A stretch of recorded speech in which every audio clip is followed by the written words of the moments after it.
Let's pump it Yes. up. Okay. Yes. I have my Tracy Lit bracelet ready to go. Oh, yeah.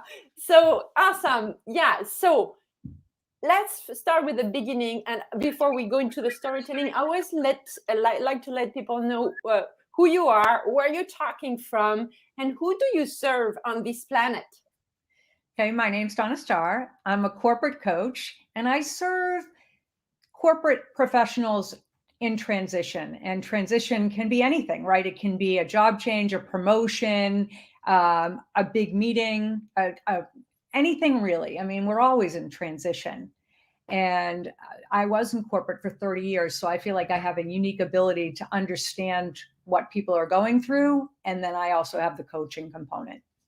And tell us where you are calling from. I'm in Boston, Massachusetts, right outside in a little town called Needham, Massachusetts. Okay. And guess what we were talking about before going live? Because we're both from the eastern part of America, of North America. We were talking about snow. Well, what else do we talk about? We're like weather people in this part of the world. Okay. So first question, Donna, let's go back when you were maybe between 5 and 10. What was your favorite play and how did it shape who you became today in 2022 as a coach? My favorite play? Or play, like what did you like to play with? Or what? I was just, I grew up with all boys. My mom excluded, but I was just a neighborhood athlete. So I was out every day competing either in kickball or hide and seek. So I was just an outdoor kid, athletics at every turn.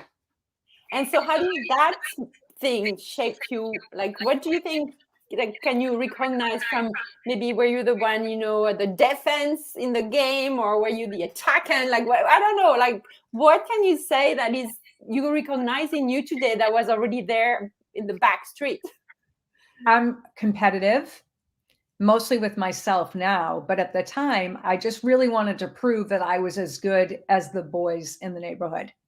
That I could keep up in stick hockey, street hockey, or running. I was really fast and I loved to play basketball. So I just wanted to be as good and keep up with the guys.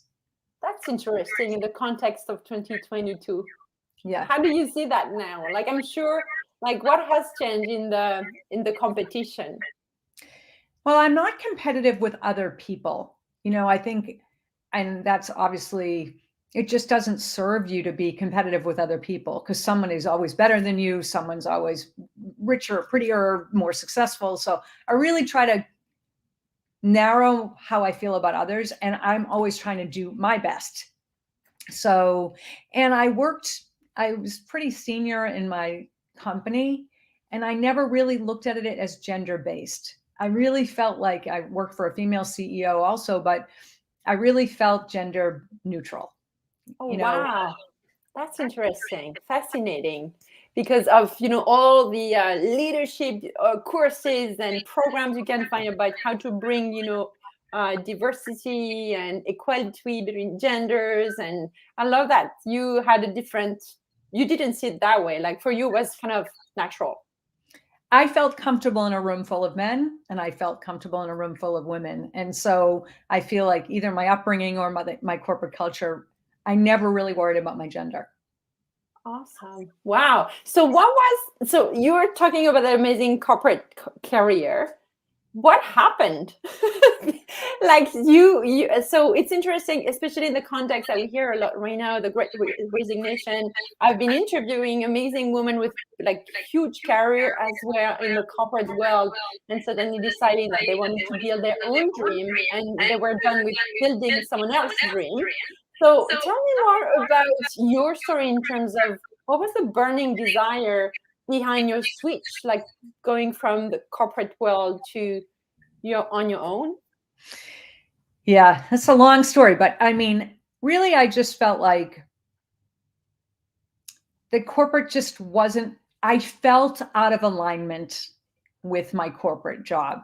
I felt like I had given too much of myself to my career and not enough of myself to my life. And I was a single mom. I am a single mom. And when I say I'm gender neutral, I mean, I never used being a single mother to not being able to travel on a trip, never to go to a meeting. I always made it work, but not necessarily for me. Do you know what I mean? Like my company never said, "Are you sure you're going to be able to go?" Like that. I always figured out a way to make it work, but I think it was to my detriment. No, I won't say I think, I know. And I had a very privileged career, and I'm honored that I had that career, but I felt out of alignment to the point where I finally went to an osteopath and I wasn't digesting my food. I was personally miserable in corporate for many, many years, and they knew it. I was good at my job and there were aspects of my job I liked, but I didn't believe in myself enough to believe that I could be successful elsewhere. Okay, Donna, let's take a break here because I'm sure there are people listening to us. And, thank you for being so vulnerable and sharing that. But I love it because can we, I always try to go back how it feels. How do you know, like you said, your body like told you, woo, woo, right? Like it had to come from your body so that you listen. But before you get there, could you maybe tell us what was the first warnings that were not as drastic than your body saying it, that could help other listeners on the podcast or people watching? What are the signals that could help them figure out, am I just, making it up, or is it really that I'm not aligned? What are the things? I think it's different for every person. So I don't want to say there's a cookie cutter approach to feeling out of alignment. But the other thing I would say is if you feel something, we tend to ignore it. If it's a body ache or pain, we may say, you might go to a doctor, you might ignore it. If you're not sleeping at night, if you're highly emotional, if you are never enoughness, if you're going through this period where you're like, I'm never going to be good enough, the work isn't good enough, I don't feel successful. If you are constantly feeling like it's never enough, then I think you owe it to yourself to pause and say, what is going on here? And I think so many people prior to the Great Resignation or the Great Upgrade did not take the time. And I had 30 years in talent acquisition. So I understand what it means to have an engaged workforce and why employees leave and why candidates come to companies. But I think the signs, and I hope it's clear enough, are different for everybody. But as Tracy Litt says, you know when you know when you know. And sometimes, more than sometimes, we ignore those voices. Because we think you have no choice. You think you have no choice.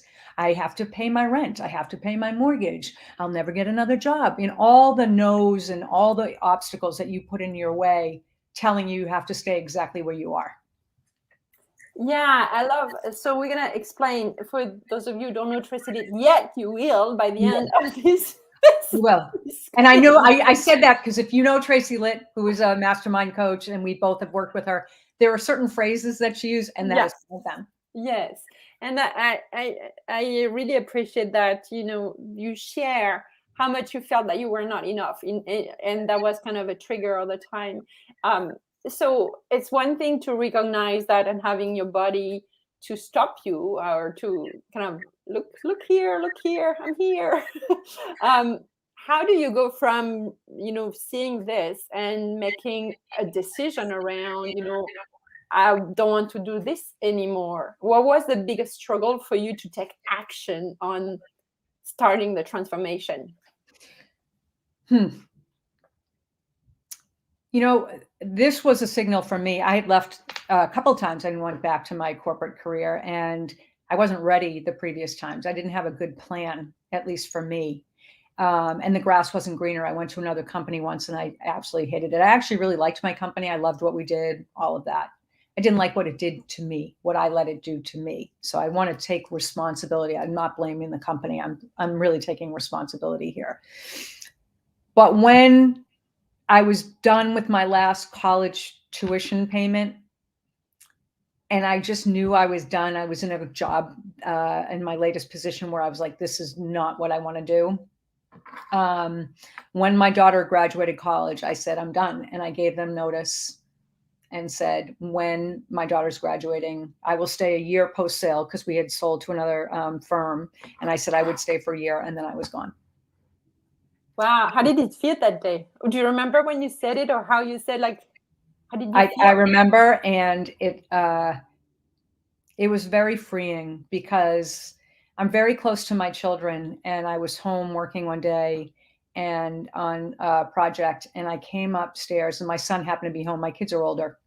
And he looked at me and he said, Mom, this is not normal. What you are putting yourself through is not normal.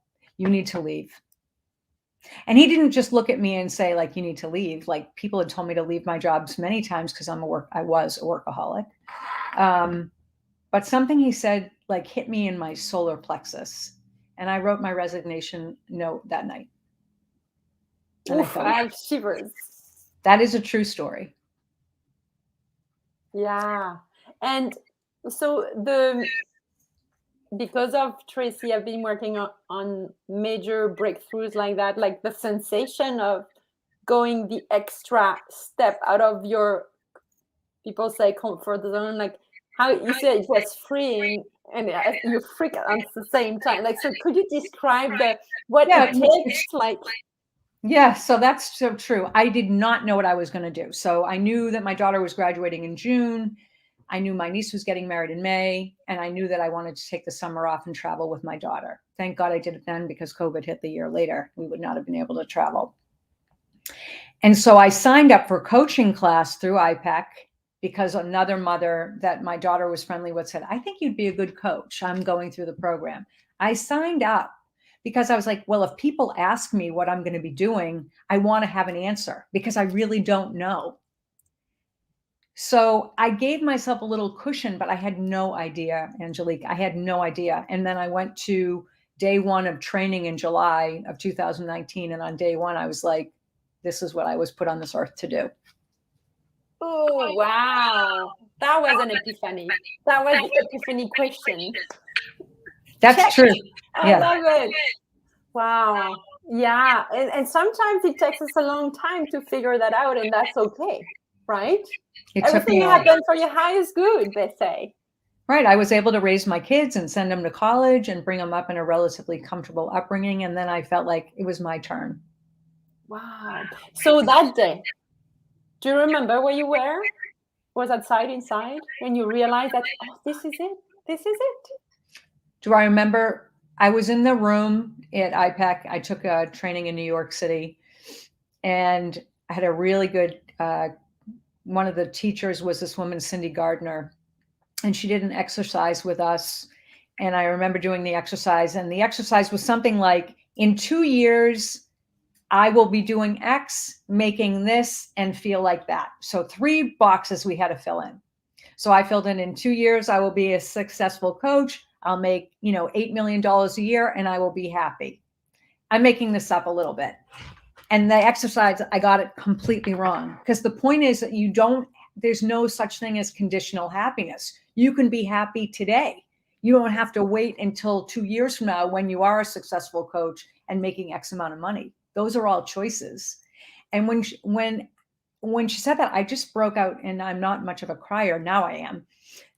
I just cried. I sat and cried. And I was like, this is what I'm supposed to do. Yeah. So I did have an epiphany moment with that epiphany exercise, which seems very simple, but it just broke me. So Brittany is saying on Instagram, so much is resonating with me here, and how my career was, right down to being physically sick. That's so interesting, yeah? Yeah. I mean, your body gives you lots of signals, Brandy, and you ignore them to the point where they pound at you until you listen. They give you a headache, they give you this, they give you all this like feedback, and we just ignore them because we discount them. Oh, today was just a bad day. Oh, we tell ourselves all sorts of stories to keep us exactly where we are. Yeah, but not tonight. But not tonight. We move forward. We march on. Oh my God, it's so powerful. Oh my God, oh my God, oh my God. Yes, it's true. She says they won't stop until you listen. I call it body wisdom. Yeah, body wisdom it is. It's so Branding by true. Brittany, you are the bomb.com. That is true. I love it. Oh wow. So okay, now you have it clear. I'm going to be a coach, and then so what was the big how to, like, from now, like what did you take? So you did your training, and then what happened? What was the So what happened was I just started to get clients. So part of the IPEC training, and I highly recommend IPEC, but I am not being paid on TV for this commercial. They teach you how to coach, and there are so many different coaches out there. But I just started to talk to people at a huge network, and part of the training is that you have to coach for a certain amount of hours for free to get your designation. And so I did, and then I got clients, and then I got more comfortable, and then I got more clients. And then I started to create programs. So then I ran programs, and then I started to do workshops, and then I started to write. And so I just then I hired coaches, 2 coaches.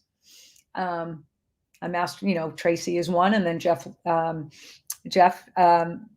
Wyam from selling, he does the Quick Start program for IPEC. So I hired both coaches, and I think we're not meant to do it alone, as Brene Brown says, right? So I got the support I needed to continue building my business, but I started one client at a time. time? Yeah. So do you remember the first big payoff of all that journey? I'm not talking about money especially, but that day you said, "Oh my God, this is it. I'm on the right path." I knew it from day one. And then because my body felt good. Like I felt good. I was like, wow, I always wanted to help people. I had mentored women in a professional organization called Women Unlimited. And then in the beginning, when I was coaching clients, I was very focused on them on the outcome. Oh my God, they have to have a positive outcome, or I am not a good coach. And I would prepare for the sessions, and I was like, then I got myself all wrapped around a tree. And then when I started to breathe and just like ask the right questions and let the session flow, I really started to have a lot of success with my clients. And I stopped worrying, and I just was being. And that wasn't a natural state for me. I'm sure someone who's just joined us is like clapping and dancing as she's watching us. Tracy, we've given you lots of hello. claps, Tracy. And you deserve it all, by the way. Yeah. She says, "Hi, I love these 2 powerhouses." Yeah, and thank you so much for sharing those details. Really, really, really, really, Donna. So I think we have the behind the scenes story, and I always like to ask questions that always come up, and one of them, actually, Tracy is helping me a lot around those stories. So I want to know about yours. Through your entrepreneurial journey, right? How did your perception of money change? Yeah, I mean, Tracy and I worked on that hard in the beginning. And my perception was I really went, and I can't believe I'm saying this, so I'm so glad this is on video. I went from a scarcity mindset to an abundance mindset. And right now I'm going through a personal situation where I'm not working quite as much because I'm really focused on my family. And you know what? I'm not obsessing about it. I'm not counting every dime. Like the universe has my back, and I'm just kind of in the flow right now. And I'm really not worried about where my next dollar is going to come from. I can't say I don't have moments, but I was overwhelmed with those moments in the beginning of my coaching career. And I am no longer worrying about that. Okay, so let's maybe stop a little bit here for people who are new to this concept, or how do you go about it? So what is one thing that you change in terms of thinking, from anxiety building to, okay, no, it's fine, like what did you put in place? Do you remember your first step at getting ease on that field? Yeah, I mean, actually I did this with a client today, so Tracy, you'll be happy to hear this, but I worked on my belief system. And I actually brought it out for a client today who I really felt needed to do the work. And this is the work that I did with Tracy, which is writing down my belief system. And that's how it started for me, which is I started out when I wanted to coach, would say, I want 10 clients at X rate, because I had my business brain, by this date. And then one of my coaches said, you're asking yourself the wrong questions. And then Tracy was sort of like, F that. Let's blow that up. Sorry, Tracy, but it was like, blow that shit up, because that is just, not magical thinking at all. Trust the process. I hate that. I hate that phrase for people that don't really understand that this is bigger than I am. This isn't about worrying about my next dollar. It's about being confident, being trustworthy, understanding that if I show up, the rest will take care of itself. I was an anxiety-prone warrior. I am no longer that person. Okay, I love it. Oh my God, I have shivers all over my back. And Tracy says, lol, you know it. Hi, Lori. And hi everybody Lori. here. Lori oh my is God. The first person that was on my journey in corporate was Lori Martin. She came to my house and did yoga with me. And I thought I knew how to breathe. So for everybody here who thinks they know how to breathe, you don't. And she said, can you breathe? And I was like, yeah, that's one thing I can do. And she's like, you're breathing from here up, and I need you to breathe from your belly up. And I was like, I couldn't believe I didn't even know how to breathe because I was so uptight. And Lori was the first person on my journey to the person I am today. And I had such an epic first session with her. And she is really, I attribute a lot of my success to Lori's making me breathe and move and feel my body. And one of the best yoga instructors. And it's actually a misnomer to call you just a yoga instructor, Lori, because you're so much more than that. And you were so much more than that for me. Wow. And I've had these powerful women in my journey all the way through. Yeah, that's part of the journey, right? It's to get guides, right? People who open some doors for you that you probably don't see first, right? So let's do a breathing thing. What about, which breathing do you want to try here on my live? Hi, Haley. She said we're badasses. Yay. Yay. I want to be a badass. Lori, between Tracy and Lori, for me to do a breathing exercise, but now I do breathing exercises with my clients. Gotta go. Bye. Thank you for everything. I do box breathing with my clients, which is I inhale. Lori, it's embarrassing for me to do this in front of you, but 4, 4, 4, 4. And it really calms the parasympathetic nervous system down. And I get a completely different client if I can get them to breathe into their body. Yeah, I do the same too. Let's do one round. Let's do it. You lead it. You explain to people who have never breath. Okay. So this is what I call box breathing. It's taught by the Navy SEALs. The idea is to respond versus react. So that when you react, it's generally emotional. When you respond, you have some ration in your body. So don't send that email if you're emotional. Take a breath. Okay. So what I do with my clients is I have them close their eyes, and I will do it. Me too. And then on the count of 4, I have people breathe in through their nose, 4 count, and I count you 1, 2, 3, 4. Then I have you hold at the top for 1, 2, 3, 4. Exhale. 1, 2, 3, 4. And then hold here for 1, 2, 3, 4. And you can generally see that your your shoulders will come away from your ears. I usually do 5 rounds of that. And I usually pair that with white light and a little bit of movement coming through their body. And it changes every session to really be in touch with your breathing. Okay, I love it. Thank you. I feel amazing, like especially after driving. As I told you before the interview, we're driving on the snow. It's almost like, it's like, okay, yes.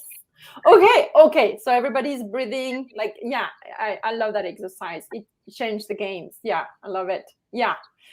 Now, with all that inner work, the work that works, everything that makes everything else work, what are your biggest fear at that stage? What's my biggest fear? That I'm not playing big enough, that I'm playing too small, which plays right into what you're doing for women to make them more visible. I feel like I have infinite power to help people change their lives, and I don't want to play small. And some days I still do. Beautiful. Well, today you're very visible and people love you. My God. Can you feel all the love on Instagram and YouTube and LinkedIn? Ooh. Oh, that's so nice. I love your you have no filter. Like you're so true to yourself that you're ready to be visible. You are visible. Don't even question it. You are. No, but there are days, Yeah. I'm a very confident woman, I would say, but I have fears like everywhere else. And I've never done this before. And putting myself out there is not comfortable for me because I happen to be a very private person. But I'm here to help people change their lives. And that's a bigger mission. And I don't want to do that in a small way. I want to do it in a big way. Yes. Lori, no filter at all. No, I don't have a filter, but hopefully I'm relatable and you are. I'm having so much fun. I'm Believe me. having so much fun with you. You do a great job, and you didn't prep me at all. So I just came on, and no, I had I no hate idea prep. What? I hate prep. I can't. I'm not. I can. I just I love what you said about your client, that not having the control over the flow of the session and not worrying about the how it's going to be a magnificent session anyway. That's how I run my interviews. I believed in you already. Like I didn't even know you, but I knew Haley was enough for me. Well, hey, I don't know that we've given her enough props, but Haley is amazing, and I would not be where I am today without Haley either. And she is part of my journey also, and very, very important to me. Yeah, Haley, she talked to me about you and she said, I want Donna on your show. So here we are. So talking about that show, what is your relationship with social media? Well, my relationship with social media is complicated. And when I first started, there was no COVID. So I was doing everything in person. I had so many HR contacts, which is, they hire coaches. And then COVID hit and whoa, then I had to take everything online. So I started with 3 other women, and Haley knows this, and did Life is Messy. And then I started to do a post a week. And then I started writing. And then I started, then I hired Haley to help me design stuff. And now I have a social media person as well. So it's been a journey, but now I would say, and I really, really, really lean into LinkedIn. Like LinkedIn and Instagram are my 2 go-to places. I feel like Instagram helps me with branding, and that LinkedIn helps me with my thought leadership and networking. Do you remember the first? Oops, I hear echo here. Do you remember the first time you maybe got a private message on Instagram or LinkedIn and you were like, oh my God, I'm really having an impact here. I don't even know that person. And wow. Actually, my second client, I got a message on LinkedIn. And it was from a former client of mine who wanted to work on executive presence. And I was like, oh, I can do that all day long. I really did believe that I could do that regardless of being new to coaching. And I'm still working with her. But that was the first message I got where I was like, wow, this social media stuff really works. I know I have miles to go before I sleep on social media, but it really has worked for me. Yeah. Thank you for sharing that. Okay, last question, and I'll let you go. I could talk with you forever. I love you too. I want to hear more of your story. I feel kind of like, whoa, I want to know more about you. So on a day that is the flowy day, that you're completely aligned with your life guided feelings, and what is the thing you do or eat or do that that's gonna really gear your day towards that type of flowy day? Well, this is kind of a mundane question for me, but I try to eat as much protein as possible. So if I set myself up right, there's always coffee. Coffee is my religion. I cannot start my day without thinking about coffee. It is when I go to bed at night, And I know when I wake up in the morning that what's waiting for me is the best cup of coffee ever. So honestly, my love story is with coffee. I love it. I love that you think about your cup of coffee at night. I do. I do. love it. And 3 a.m, I might wake up and I'm like, wow, only 4 more hours until I can have my first cup of coffee. I mean, this is the sickness that goes in my head. But that's true, by the way. Brittany says, I think we need to be friends. Coffee is my religion too. I love you because it is, I mean, it's the truth. And by the way, I'm not making this up because there's always, there is a Starbucks cup and there's an iced coffee. I mean, like, these are my best friends. Oh my God. Lori says, Donna is one of the best beings on the planet. Yes. Right. Wow. Lori, I feel the same way about you. Oh, wow. Okay. Is there one thing I didn't ask that I should have asked, or something you want to share? The reason I love to coach is because it is such an honor to watch people transform before your eyes. And the fact that I am a witness and a party and a guardian of that, I take extremely seriously. It is such an honor. And every time there's a transformation, it's like a new baby being born for me. But the awe of that is just, it makes me cry. Sometimes I will sit at my desk and say, I cannot believe I get to do this for a living. Yep. I see what and you mean. I don't know if that came across before, but I felt that was an important ad for me. Yes. Yeah. So thank you for sharing all those nuggets with us. And thank you for all of you watching live with us. We feel your energy. And if you're watching the replay or listening to the podcast after the fact, like don't hesitate to ask a question in the comments or reach out to Donna with your Instagram here, your email at the bottom here on YouTube, Facebook, and LinkedIn. And on Instagram, there will be more promotion in the next few weeks. So there will be chances to reach out again to Donna if you forget about, oh my God, I forgot. Or reach out to me and I'll send you to Donna. Well, I enjoyed every minute of this. I'm so glad. And we laugh a lot. I love it. Laughing is one of my favorite things in life. Me too. It is on my character strengths profile. Humor is my top skill. Yeah. Thank you so much. Thank you. Okay. Thank you, all of you here on Instagram. Bye. Bye.